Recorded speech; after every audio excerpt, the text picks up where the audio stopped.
Et nous rendons grâce à Dieu dans sa fidélité. Il est en train de nous porter dans ce temps mis à part. Et je veux vous avouer que, oh, c'est pas toujours facile de délaisser ce qu'on a pour habitude de faire, ses objectifs journaliers, ses train-train quotidiens, ses labeurs du jour pour se consacrer à Dieu. L'esprit est tellement, parfois au début, mon premier jour, mon esprit était agité dans tous les sens. T'as pas fait ci, t'as pas fait ça, t'as oublié ci. Des fois, je me mettais en prière et la chair et le monde invisible, hein, les puissances de l'air, enfin, tu peux entendre leur écho. Tu pas encore fait ci, t'as pas encore fait ça. Mais il a suffi de leur dire: «Taisez-vous au nom de Jésus». Mon père m'a appelé dans sa présence. Et tout ce qui compte, c'est d'y demeurer. Le reste, c'est que futilité et le néant. J'espère que vous allez bien, que votre réveil ce matin se passe très bien. Je prie qu'elle soit en douceur et que le Saint-Esprit vous requinque, voilà, vous donne la force, hein, de vous tenir dans la présence du Seigneur. Alors aujourd'hui, on est le 13e jour. Et le thème que le Seigneur m'a donné, heu heu pour ce 3e jour découle toujours de notre verset de base, hein. Je vais le relire pour que vous l'entendez, notre verset de base qui se trouve dans le psaume 37. Dans le psaume 37 au verset 3. Psaume 37 au verset 3. Je me lis. Psaume 37 au verset 3. Confie-toi en l'Éternel et pratique le bien. Est le pays pour demeure et la fidélité pour pâture. Je veux le relire. Confie-toi en l'Éternel et pratique le bien. Est le pays pour demeure et la fidélité pour pâture. Et vous savez, à travers ce thème que je suis en train de rouspéter, je médite là-dessus, je mange et je remange. Alors, au fur et à mesure, en étant en train de manger, de remanger, le Saint-Esprit me fait monter d'autres choses que je dois comprendre, qu'on doit comprendre, hein. Et le thème sur lequel nous allons partir, à partir de le sous-thème qui va se rajouter à ce thème aujourd'hui, sur ce 3e jour, c'est cœur brisé, Dieu te tend la main. Cœur brisé, Dieu te tend la main. Alors je demandais au Seigneur: «Mais comment? Cœur brisé, Dieu te tend la main». Oui, c'est vrai, quand nous avons le cœur brisé, tu nous tends la main. La Bible dit que tu es avec ceux qui ont un cœur, ceux qui ont un cœur humble et contrit. Devant ta facile façon, je peux redire ce verset-là, excusez-moi de le charcuter. Donc, et quand je demandais au Seigneur: «Qu'est-ce que je dois voir cela?» Il me dit: «Je vais te donner une première révélation». Je l'ai d'ailleurs écrit, c'est devant moi. Je viens d'avoir une autre révélation. Alors le Seigneur me dit: «Les Béninois ou la nation du Bénin dont il est question n'est pas seulement les enfants qui appartiennent au pays Bénin situé en Afrique de l'Ouest, heu, borné par le Nigeria, le Niger, le Burkina Faso, le Togo et l'océan Atlantique». J'ai dit: «Ah bon papa, ce n'est pas ça?» Il me dit: «Oui, ce n'est pas ça». Je dis: «Qu'est-ce que je dois voir d'autre?» Il me dit: «Ce sont tous ceux qui se reconnaissent en esprit et en vérité en tant que mes enfants». Alléluia. Alors, si tu es un enfant de Dieu, né de nouveau en Christ, sache que tu es rebaptisé par Dieu. Tu es béninois. Alléluia. Tu es béninois. Et déjà, d'ailleurs, ce matin, hem après le temps de la prière, je vais le partager à tous mes contacts que je connais en tant qu'enfants de Dieu et même qui ne le sont pas, qui sont appelés aussi à l'être, qui sont dans mes contacts. Donc, heu, alléluia, je crois que le Seigneur est en train de visiter la terre par une petite et insignifiante que je suis. Je veux lui rendre toute la gloire.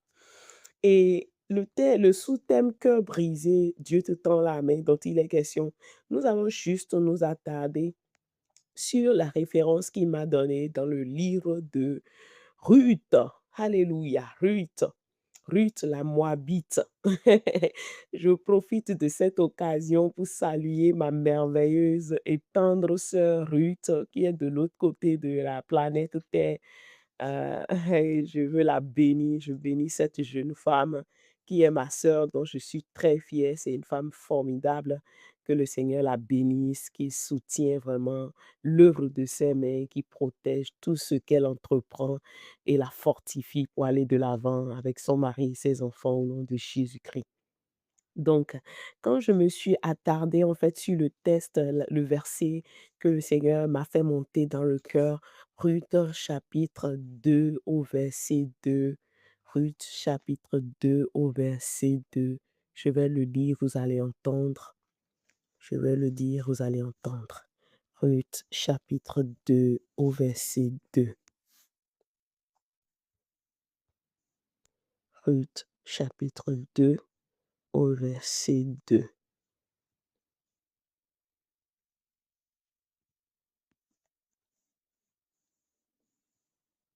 Ruth chapitre 2 au verset 2. Alors,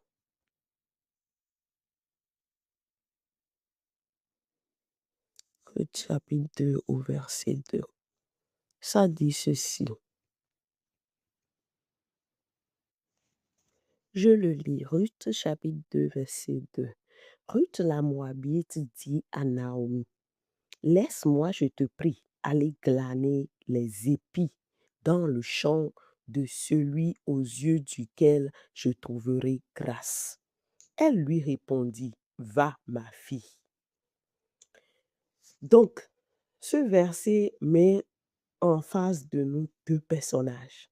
Deux personnages, mais qui sont brisés. De par leur choix. De par leur choix. On ne peut pas ici dire pourquoi ils ont fait ce choix. Bien-aimés, nous sommes sur cette terre, nous commettons toujours de l'erreur. Cependant, dans leur déchéance, dans leur désastre, quand on connaît l'histoire de comment Ruth avait choisi de suivre Naomi, Naomi dont la signification dit ma gracieuse, bonté, faveur. Et quand on peut voir Naomi comme la, la, euh, la figure maternelle de notre Dieu le Père, son côté maternel, la figure maternelle dans notre Seigneur Jésus-Christ, son côté, la figure maternelle, par exemple, de Maman Marie, celle qui a porté en fait notre Seigneur Jésus-Christ, la grâce, ma gracieuse.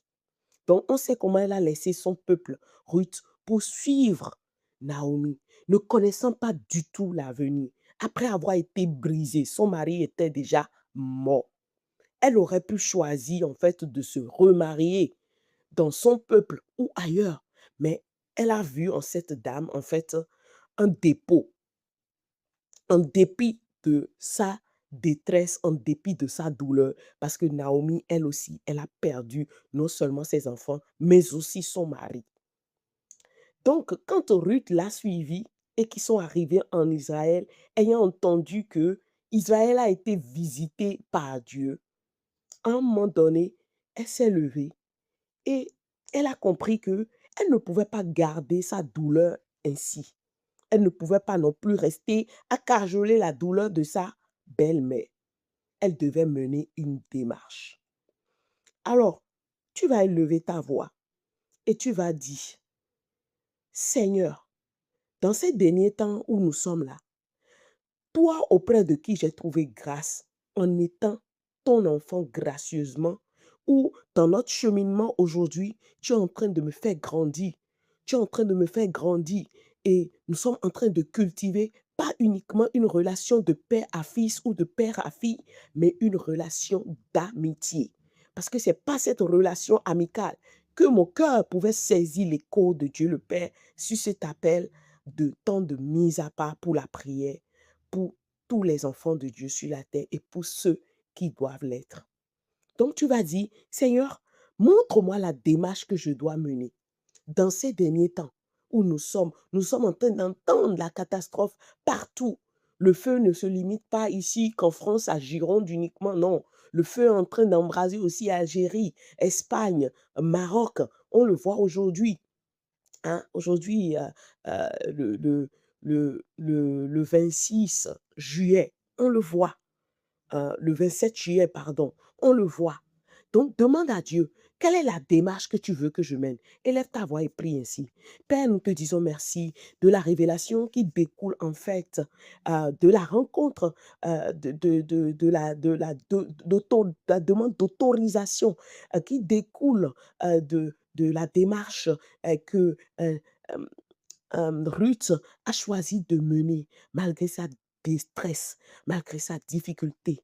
Et je prie pour moi, je prie pour le corps de Christ, je prie pour tous les membres de ma famille en Jésus-Christ, et même qui le sont et qui peut-être s'amusent avec le salut. Je prie afin que tu montres à tout un chacun de nous la démarche que nous devons mener dans les temps où nous sommes, dans le nom puissant de Christ Jésus. Tu m'as dit, mot pour mot, les temps sont finis. Je l'ai entendu de moi-même. Je l'ai entendu d'autres personnes que je n'ai jamais connues, qui ne sont point considérées. Et tu m'as même dit de mener aussi une démarche que tu sais que j'ai menée. Alors je prie, Seigneur, en plus de cela, s'il y a d'autres démarches que je dois mener, fais-le-moi savoir. S'il y a d'autres démarches que mes frères et sœurs doivent mener, Seigneur, fais-le leur savoir dans le nom de Jésus et garde-nous de l'ignorance, garde-nous de la négligence, garde-nous de la naïveté, active en nous davantage, Seigneur, notre sensibilité de par ton esprit en nous et donne-nous la force d'aller de l'avant au nom de Jésus-Christ. Nous avons prié. Amen. Et bien aimé, et quand je vois la première démarche que le Seigneur veut que nous menons, qui me montre dans l'esprit à travers la définition de nom de Ruth, qui signifie amitié, je me rappelle en fait de papa Abraham. Abraham, le père de la multitude. Il a mené en fait une démarche en tant qu'ami de Dieu pour Lot, mais aussi pour les gens de Sodome et Gomorrhe. Alors, si tu es conscient d'être un enfant de Dieu, comme la révélation vient de nous dire, Béné, Ben, son nom, le nom de ce pays veut dire un fils pour Dieu, une fille pour Dieu. Si tu te considères en tant que fils ou fille pour Dieu, est-ce que tu veux continuer à marcher avec Dieu, hein, dans l'élan de papa Abraham, en intercédant pour ton Sodome, pour ton Gomorrhe? Ah, on a dit de Sodome et de Gomorrhe que c'était un peuple qui était orgueilleux. Ils étaient suffisants pour eux, hein. Ils ne se souciaient pas du pauvre, du délaissé, de l'abandonné, de celui qui court vers sa propre perte. Mais Dieu avait trouvé Abraham. Dieu l'a trouvé. Alors tu vas élever ta voix et tu vas dire, Seigneur, fais de moi un Abraham dans ma génération. Fais de moi une mère de multitude dans ma génération. Donne-moi ce cœur d'intercesseur. Élève ta voix et prie. Père, dans le puissant nom de Christ Jésus, nous te disons merci, Seigneur, pour les points de prière qui découlent de ces révélations. Et nous prions afin que tu fasses de tout un chacun de nous, en tant que nous sommes, tels que tes enfants, tels que tes filles, tels que tes fils, et que nous sommes en train d'aller dans un élan d'amitié avec toi. Nous voulons être comme Abraham. Seigneur, nous voulons intercéder, Seigneur, pour nos Sodomes, pour nos Gomorres. Nous voulons intercéder pour celui qui court vers sa peine. Dans le nom de Jésus-Christ, dispose nos cœurs, oh, pour intercéder, Seigneur, pour les uns et pour les autres qui peut-être sont dans leur Sodome, sont dans leur Gomorre, qui courent vers leur propre peine. Ce sont peut-être des gens qui nous ont même déjà fait du mal, qui nous ont mis à mal. Mais nous ne voulons pas regarder à cela. Nous voulons nous rappeler de ta parole qui déclare de prier pour nos ennemis. Et nous voulons les porter dans la prière afin que tu transformes le cœur, afin que la destruction ne vienne pas les surprendre dans le puissant nom de Christ Jésus. Nous voulons prier pour eux afin que tu leur donnes de se détacher du mal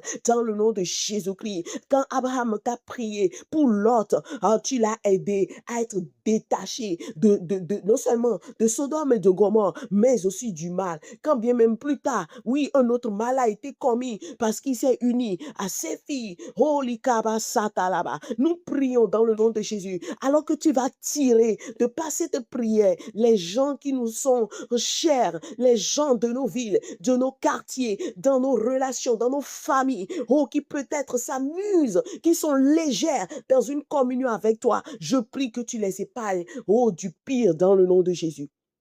Je prie que tu les sortes de là, dans le nom de Jésus-Christ. Je prie que tu nous donnes la force, Seigneur, dans ces dernières heures, Seigneur, de nous attacher à toi en esprit, en vérité. Que celui qui revient vienne entièrement se blottir dans tes bras pour être consolé, pour être béni, pour être soigné, pour être guéri, pour être libéré, dans le nom de Jésus-Christ.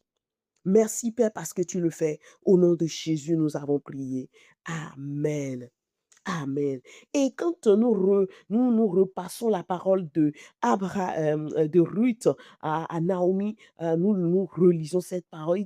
Elle dit, ah, Ruth la Moabite dit à Naomi, donc celle qui est en amitié avec la grâce, la gracieuse ou le gracieux. Nous, en tant qu'enfants de Dieu, nous sommes en amitié avec Dieu. Il dit, laisse-moi, je te prie, aller glaner des épis dans les champs de celui aux yeux duquel je trouverai grâce. Vous savez, en Christ, nous avons déjà trouvé grâce. Maintenant, comment nous pouvons glaner? Nous pouvons glaner en faisant du bien. Nous pouvons glaner en nous laissant guider par le Saint-Esprit. Nous pouvons glaner en peut-être chantant un chant qui nous monte dans le cœur parce que nous voulons sortir. Je le dis ça à haute et intelligible voix aujourd'hui parce que dans notre sortie d'évangélisation la semaine dernière, quelque chose de surnaturel s'était passé. Le deuxième jour ou le dernier jour, nous finissons en fait notre temps d'évangélisation. Nous sommes sortis après avoir déjeuné. Et la ville qui nous a accueillis est tellement belle avec ses cités très fortes et tout. Et dans mon cœur, un chant montait et je chantais le chant. Dieu est bon en tout temps. Il a mis ce chant de louange en moi. Et les frères et sœurs qui étaient autour de moi, ça chantait aussi et on rythmait, voilà, dans ce chant. Et, mais jamais au grand jamais, je ne savais pas que c'était en fait pour d'autres personnes que Dieu m'avait donné ce chant. Parce que presque à la fin de notre évangélisation, on était à une cascade et on rencontrait 3 personnes, c'est-à-dire le papa, la maman et leur fils. Et ils sont très grands. Je peux dire que le couple en question peut être un couple septagénaire et le fils de la cinquantaine ou de la quarantaine. Donc, on les approche et on leur partage la parole de Dieu. Au début, ils étaient braqués. On leur a dit, non, on n'est pas des témoins de Jéhovah, mais que voilà, nous venons apporter la bonté, l'amour de Dieu à cette ville que nous foulons en question. Et nous voulons voilà, leur montrer que Dieu aime tout homme et qu'il a encore les bras grands ouverts pour accueillir. Donc, ils avaient posé tellement de questions, des questions existentielles. Et ma sœur en Christ, je veux la saluer, Virginie, que le Seigneur te bénisse, qui était avec moi. Elle a répondu d'une manière ou d'une autre. Moi aussi, j'ai essayé de répondre. Et on a abordé en fait les catastrophes naturelles du dernier temps.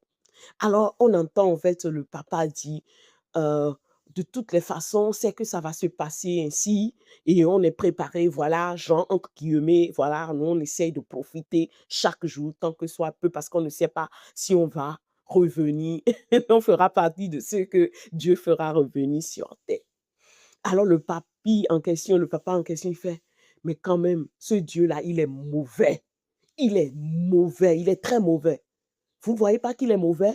Alors quand il disait ça pour la troisième fois, eh bien, le chant ressurgit dans mon cœur. L'écho du chant ressurgit. Et je dis, je vous en supplie, je dois vous dire quelque chose. Je lui ai relaté comment, à la sortie, le chant est remonté dans mon cœur.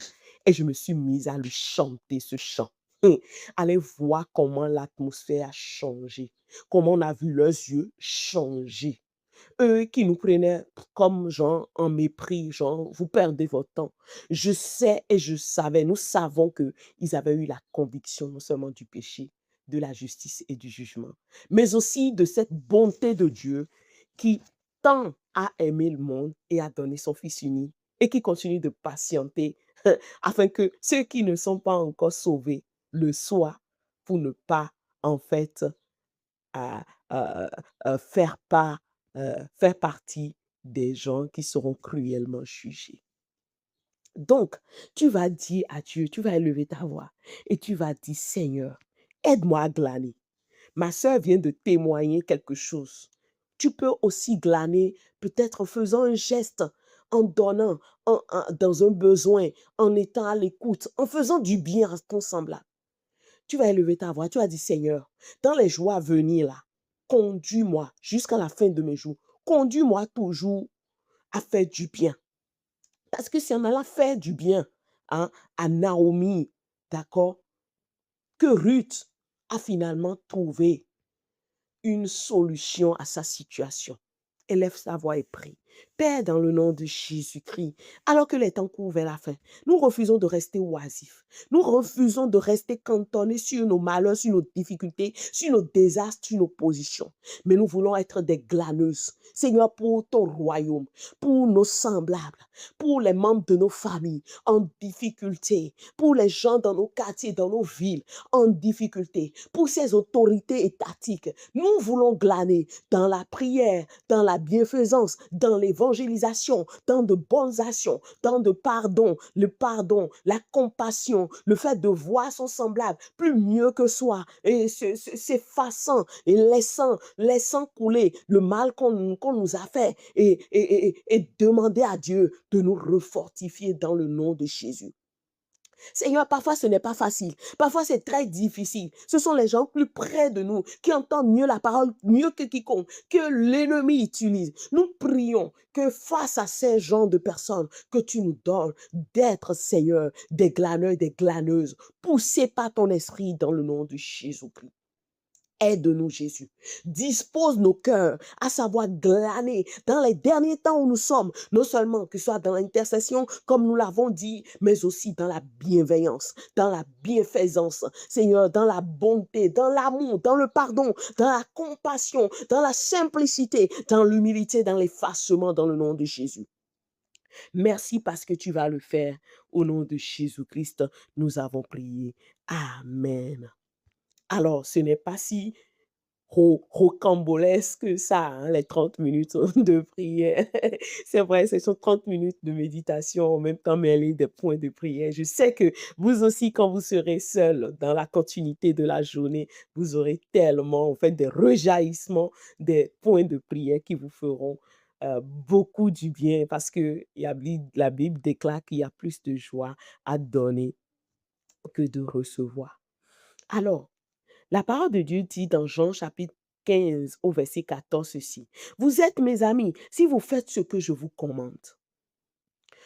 Vous connaissez le premier commandement de notre Seigneur qui pour moi, enfin, aime tu aimeras ton Dieu de tout ton cœur, de toute ton âme, de toute ta force, de toutes tes pensées et tu aimeras ton semblable. Comme toi-même. Est-ce que c'est notre lot aujourd'hui dans cette génération qui est en train de sombrer dans l'individualisme, dans la négligence? Alors tu vas élever ta voix et tu vas prier. Tu vas dire: «Seigneur, aide-moi, aide-moi, aide-moi à faire ce que toi tu dis parce que je veux demeurer ton ami. Je ne veux pas être surpris par la destruction de la masse. Aide-moi, aide-moi à être ta fille mise à part, ton fils mis à part. Aide mes frères et sœurs à l'être autrement. Élève ta voix et prie. Père, dans le nom de Jésus-Christ, nous voulons rester ton ami. Voilà, nous prions afin que tu nous donnes la force de faire ce que tu nous commandes. Seigneur, ton premier commandement, t'aimer toi, Dieu, de tout notre cœur. Seigneur, l'amour de toi, notre Dieu, de tout notre cœur, c'est ça qui fait avilir dans nos yeux, dans nos habitudes, dans nos quotidiens, dans nos vies, l'amour des choses de ce monde. Seigneur, aide-nous à t'aimer davantage. Aide-nous à aimer notre semblable comme nous-mêmes dans le nom de Jésus-Christ. C'est vrai, comme je l'ai rappelé hier, que ce que tu as dit à travers la bouche de cet homme fou, que ce sont les pires criminels de ce siècle, ce sont les chrétiens, les musulmans. Oh, j'ai eu vraiment une déchirure de cœur. Et tu le sais comment je te disais, oui, c'est vrai, Seigneur, voici, vois ça. Mais nous ne voulons pas rester dans cet état. Si tu nous as convoqués, Seigneur, nous voulons aller de gloire en gloire. Et je prie afin que tu nous donnes à tout un chacun de nous de marcher selon ton commandement. Aide-nous à marcher selon tes commandements. Parfois, ce n'est pas facile. Seigneur, là où nous habitons, Seigneur, nous voyons des choses déplacées, des choses qui ne sont pas en accord à ta volonté. Seigneur, de pas nous-mêmes parfois, mais de pas aussi nos semblables. Mais je prie afin que tu nous aides à nous voir comme toi-même tu nous vois dans le nom de Jésus. Aide-nous, Seigneur, à porter le fardeau des autres et à aller de l'avant avec toi. Merci, Père, dans le nom de Jésus-Christ, nous avons prié. Amen. Amen. Matthieu 12, verset 50, c'est avec cela que nous allons mettre un terme à ce temps de prière. Il dit ceci: car quiconque fait la volonté de mon Père qui est dans les cieux, celui-là est mon frère et ma sœur et ma mère. Alléluia. Vous devez comprendre que cette phrase-là, cette parole est sortie de la bouche de notre Seigneur Jésus quand tout le monde, enfin, il y avait une multitude qui était assis à l'écouter. Et ses parents étaient venus le chercher. Et on lui disait que les membres de ta famille sont là. Il lui a dit non, non. Il n'y a que ceux qui font la volonté de mon père, qui sont mon frère, ma soeur et ma mère. Alors, donc, tu dois comprendre que les béninois dont il est question là, tu vois, on vient de le retrouver. Les béninois dont il est question comme le Seigneur l'a donné. Alléluia. Ça, c'est la confirmation que c'est vraiment Dieu qui me l'a donné. Je ne l'avais même pas vu au début. Voilà. Les Béninois dont il est question, ce n'est pas que uniquement les Béninois de l'Afrique du Sud, de l'Afrique de l'Ouest, pardon, bornés par le Nigeria, le Burkina Faso, le Togo, le Niger, et l'océan Atlantique. Non, non. Ce sont tous ceux qui font la volonté de Dieu. Alors, tu vas dire à Dieu, fais de moi ton frère, ta sœur. Fais de moi un frère, une sœur, une mère, un père selon ta volonté. Élève ta voix et prie. Père, dans le nom de Jésus-Christ, nous prions afin que tu fasses de nous, tout un chacun de nous, des sœurs, Seigneur, des frères, des pères, des mères, selon ta volonté, dans le nom de Jésus-Christ. Pas des mères ni des pères, Seigneur, qui cherchent à contrôler, qui cherchent à dominer, qui cherchent à écraser, qui cherchent à mépriser. Non, mais des pères et des mères, des pères, puis je dis petit p, remplis de ton amour, remplis de ta compassion, remplis de ta vérité. Aide-nous, Seigneur, dans ce temps où chacun cherche à conserver pour soi, parce que nous entendons l'écho de ce qui vient. Seigneur, mais tu as dit, celui qui n'est pas en toi, faisant ta volonté, ne peut pas être épargné. Je prie, Père, afin que tu nous donnes d'être en toi pour en être épargné. Merci parce que tu vas nous garder. Merci, Père, parce que tu vas nous protéger. Merci, Père, parce que tu vas nous secourir. Que toute la gloire te revienne au nom de Jésus-Christ. Nous avons prié. Amen. Alors, bien-aimés, nous n'irons pas loin, c'est vrai, c'est 30 minutes, mais là, les points qui m'ont été donnés sont abordés. N'hésitez pas, d'accord, à vous laisser couler dans la vie de Dieu, hein, pour recevoir plus de lui, afin d'intercéder et laissez-vous guider par le Saint-Esprit pour mettre en pratique tout ce que vous priez et tout ce que le Seigneur met sur votre cœur. Je vous déclare béni, hein, en cette nouvelle semaine de lundi. Je prie que votre chemin, vos maisons, vos quartiers soient gardés, que le Seigneur Dieu fasse de vous une lumière qui brille dans cet temps ténébreux dans le nom de Jésus-Christ. Pour ceux qui peut-être seront provoqués, l'ennemi voudra vous chercher. Ne branchez pas, dit le Seigneur. Ne branchez pas. Bénissez celui qui vous maudit, celui qui vous insulte et laissez le Seigneur défendre votre cause. Voilà, c'est sur cette petite parole de connaissance que je veux vous souhaiter une excellente semaine au nom de Jésus. Et on se dit à demain dans la continuité de notre jeûne et prière. Au revoir.